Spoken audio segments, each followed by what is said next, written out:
What do we really know? And what do we believe is that we know? Basically, how much of our realities are outsourced? If I was to tell you that we don't actually need to eat or drink water, and that we've all been operating under a grand illusion perpetuated by corporations who have brainwashed us so that we continue to buy their products, would you actually have any first-hand experience with starvation and dehydration to fall back on? Chances are that you believe that you know you will die if you go long enough without food or water, but you've never actually seen that happen. You've only learned about it. You outsourced one of the most basic facts about what is necessary to continue living, particularly because testing the hypothesis poses the threat of some pretty dire consequences, which is what makes the belief that all humans need to eat and drink the most widely outsourced piece of information. Then again, there are breatharians who believe that you can actually survive by just breathing and taking in sunlight. What makes us know we're right if there are people who claim to believe the opposite with such conviction? The answer is consensus. We outsource based on consensus. And if there is a situation in which we believe something against a consensus, we have to severely scrutinize that belief. But it's not just with the basics that we do this. Human beings are masters at outsourcing information. We actually do it all the time.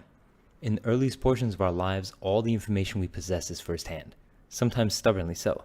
We learn by experiencing, and we innately do not appreciate secondhand information until we have enough firsthand experience with the secondhand information of others to start accepting it. As we get older, we get accustomed to second and third-hand information, and we even become capable of accepting information when we don't know its origins. Formal schooling accustoms us to this, sadly. It's not that it's not beneficial, but blind acceptance surely deserves to be scrutinized. We need to apply a bit of rigor, and there's certainly better ways to teach that don't require blind faith. Regardless, it's how we craft our realities, and what society itself is built on. Just ideas. We might know that the universe is 13.8 billion years old, that the Earth is 4.5 billion, molecules are made of atoms of nuclei, protons and neutrons, and there are a bunch of electrons hanging around. But most of us don't actually know all the people it took to make all that information, let alone all the people who gave them the information they used. Even if they did, most of us wouldn't be able to visit some labs and conduct the experiments ourselves. In academia, people cite papers upon papers to validate their findings. Everything we know in academia is information based on other information passed on through generations. To call it secondhand would be a massive understatement. So what makes it valid? This is where we come back to consensus.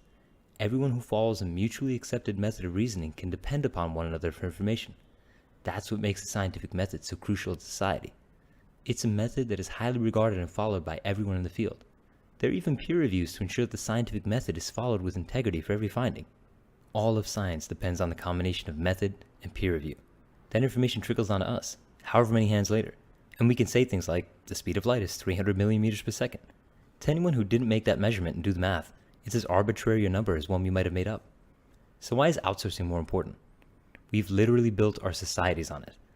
Every instruction manual is a booklet of secondhand information about a thing. If you've never experienced your car running out of gas, maybe you're just another sucker to a scheme, filling your car with something that it doesn't actually need. Or maybe people have told you that the car needs gas to make your life more convenient.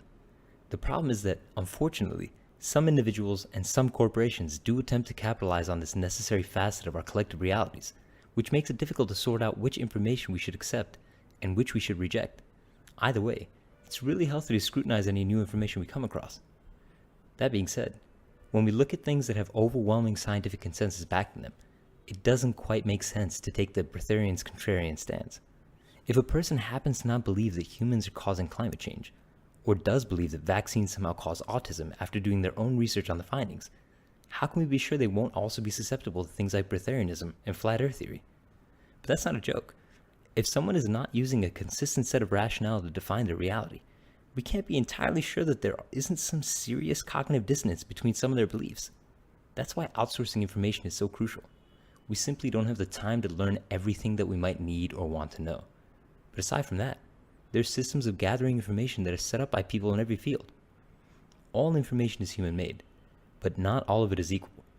Some of it has been rigorously tested and is backed by data and information that is verified by the hard work of people in the field.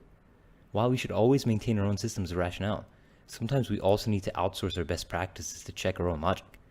Regardless, it's always a good idea to pass any new information we come across through a healthy dose of scrutiny.